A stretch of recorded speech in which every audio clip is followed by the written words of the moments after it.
নমস্কার বন্ধুরা, আজকে আমার রেসিপি হচ্ছে মুরগির রসোলা। আমাদের ব্যস্ত জীবনে চটজলদি রান্নার জন্য এইটা খুব সহজ উপকরণ দিয়ে, ঘরোয়া উপকরণ দিয়ে খুব সহজ পদ্ধতি এই রান্নাটা হয়। এই রান্নাটা খুব পুরোনো আমলের।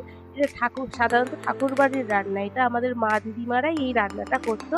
আমি সেইখান থেকেই শেখা এই রান্নাটা। এই রান্নাটা আমি তোমাদের সঙ্গে শেয়ার করছি আজকে। তোমাদের যদি দেখে ভালো লাগে তাহলে লাইক, কমেন্ট, শেয়ার, সাবস্ক্রাইব করো আর অবশ্যই বেল আইকনটা প্রেস করো। প্রথমে কড়াইতে চিকেনগুলো দিয়ে দেবো।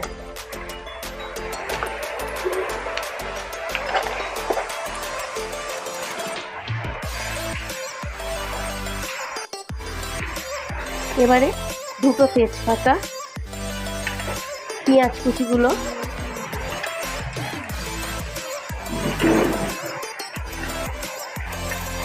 লঙ্কাকে মাঝখান থেকে চিড়ে নিয়েছি।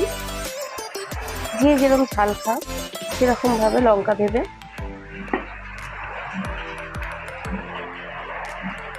এক চামচ কাশ্মীরি লঙ্কার গুঁড়ো,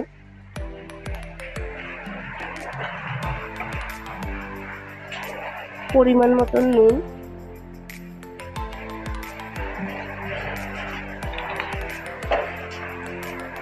আর টক দই। আমি এইখানে 600 চিকেন নিয়েছি আর 150 টক দই দিচ্ছি। এই রান্নাটা খুবই অল্প উপকরণ দিয়ে খুব স্বাস্থ্যকর খাবার আর খুব চটজলদি হয়ে যায়।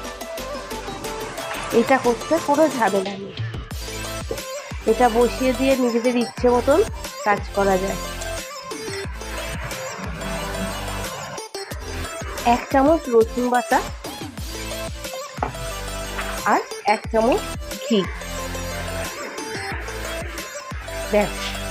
আর আমার এটাই কিছু দিতে লাগবে না। ভালো করে মাখিয়ে নিতে হবে।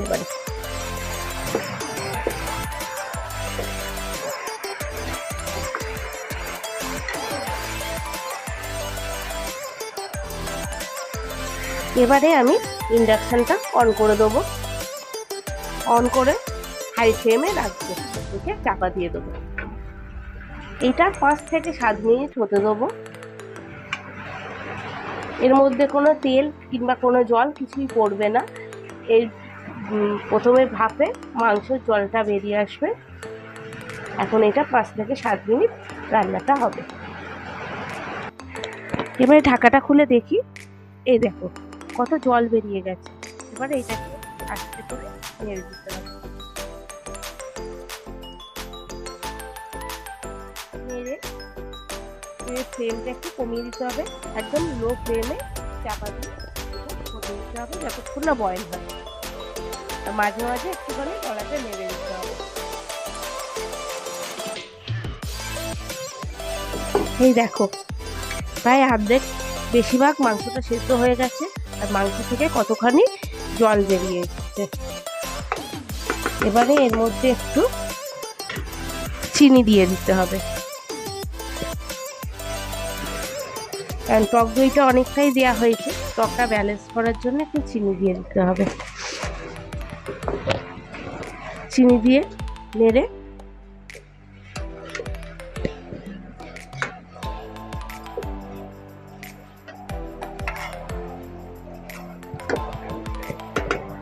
আর আমি এর মধ্যে একটুখানি চিলি ফ্লেক্স দেবো। এইটা তোমরা চাইলে দিতেও পারো, নাও দিতে পারো। যে একটু ঝাল পছন্দ করবে সে একটু দিতে পারো, আর যে ঝাল কম পছন্দ করে সে নাও দিতে পারো। আমি একটু দিয়ে দিচ্ছি কারণ আমার ঝাল ঝাল বেশি পছন্দ হয় আর দেখতেও ভালো লাগবে, কারণ পুরো মাংসটাই তো সাদা কালারের ওপর হচ্ছে, কোনো কালার হচ্ছে না। চিলি ফ্লেক্সটা দিলে দেখতেও সুন্দর লাগে। আবার এটা চাপা দিয়ে রেখে দেবো পুরো বয়েল হওয়া অবধি।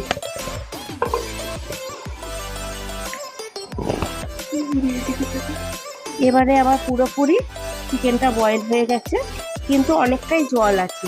আমি এরমভাবেই নামাবো, কারণ ভাত দিয়ে খাওয়ার জন্য একটু গ্রেভিটা লাগে। কিন্তু কেউ যদি পোলাও বা ময়দা দিয়ে খাও তাহলে জলটা আর একটু শুকিয়ে নিতে পারো। দেখো পুরোপুরি আমার কমপ্লিট মুরগির রসোলা। এবারে আমি ফ্লেমটা অফ করে দেবো।